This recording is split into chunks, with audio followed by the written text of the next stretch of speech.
Мое отношение к ультразвуковой диагностике, оно менялось на протяжении моего опыта, да. То есть вначале, когда я начала заниматься этой диагностикой, я, конечно, очень старалась проштудировать литературу доступную, чтобы для себя ответить на вопрос, а насколько это вредно или не вредно, потому что вопросы о вредности, они возникали с самого начала.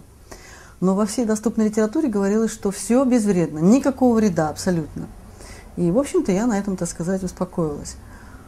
Потом, когда уже я стала заниматься вопросами перинатальной психологии, то я уже, так сказать, с другой колокольни смотрела, да, на нерожденного ребенка, и я стала замечать для себя, что действительно ребенок во время ультразвукового исследования в подавляющем большинстве случаев реагирует на исследование, на датчик, или иногда он просто закрывается ручкой, вот если вот так датчик приходится, да, вот он просто иногда он вот как-то как будто хочет оттолкнуть его, вот такие движения делает.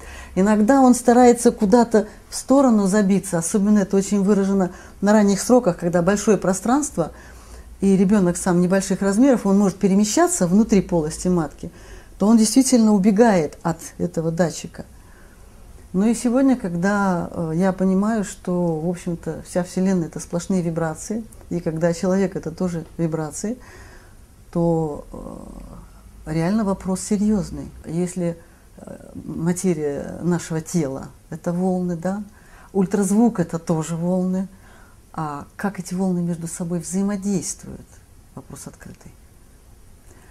Вот. И поэтому я считаю, что все-таки, наверное, нужна достаточно большая осторожность в подходе к ультразвуковой диагностике.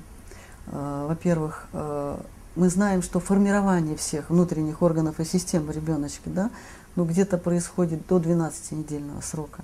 Там в 12 недель человечек уже имеет все. Личико, глазки, носик, сердце, почки, печень. Там уже, ну, хотя бы, так сказать, структурно как-то повредить вроде бы как уже невозможно. Вот. А на более ранних этапах, я думаю, что риск такой исключить полностью нельзя. Дальше вот отношение к нашим скринингам. Да?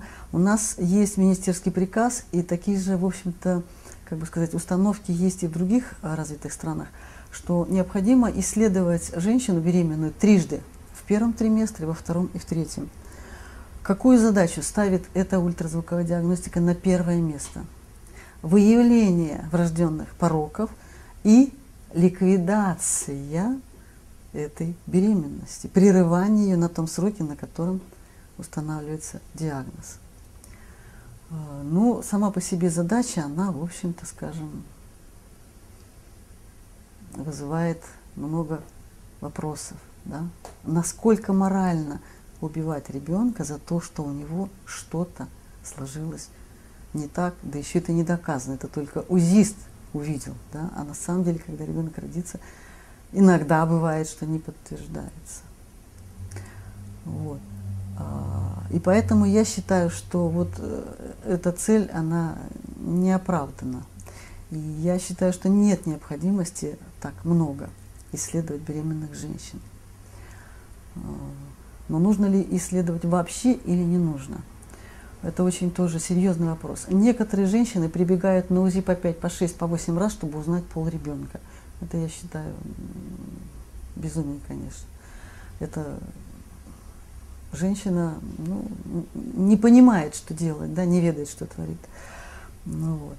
А с другой стороны, есть женщины, которые принципиально не хотят вообще проходить ультразвуковое исследование. Но здесь, я бы сказала, надо подходить дифференцированно.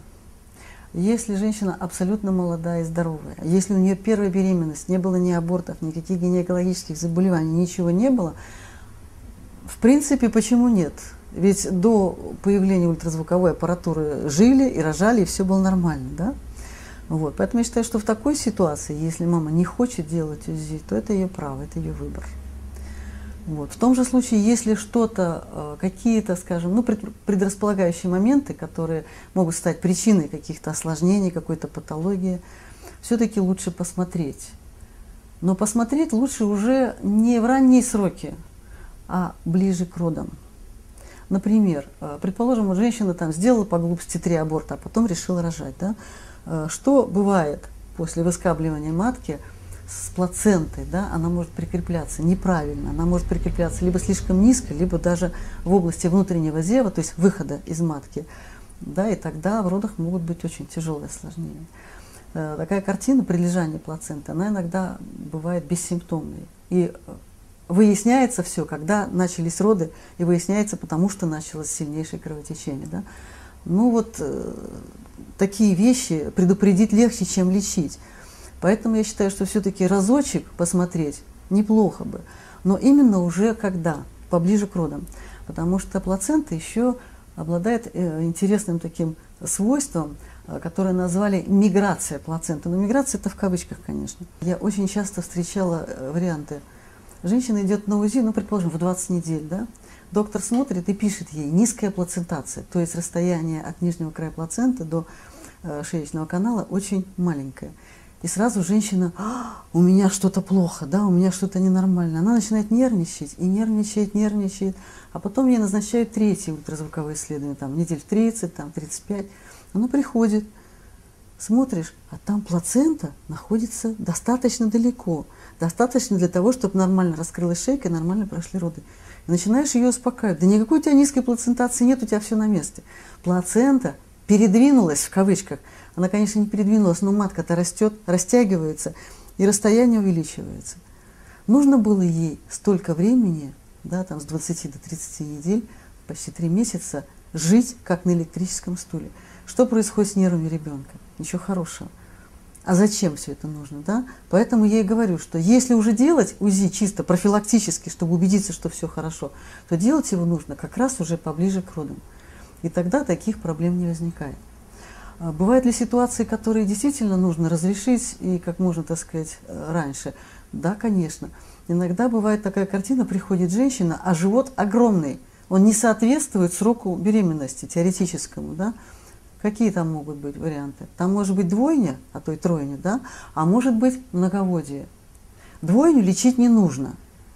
А если это острое многоводие, если быстро растут размеры живота, то это, в общем-то, проблема акушерская, она требует определенного лечения. Да? Значит, мы должны установить правильный диагноз. И УЗИ здесь помогает очень хорошо.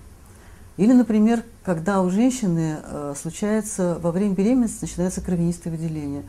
Это тоже довольно грозный признак возможных серьезных осложнений. И УЗИ помогает выяснить причину, и тогда уже в результате врачи принимают те или иные решения. Действую на молекулу ДНК ультразвуком, и потом вижу вещи, которые тоже меня ошеломили. Значит, молекула ДНК обладает, вот, знаете, она в водном растворе, она звучит постоянно. Она издает сложную мелодию с повторяющимися музыкальными фразами. Облучаю ультразвуком, таким же, как в УЗИ, и что я слышу? Вместо сложной мелодии одна унылая нота осталась.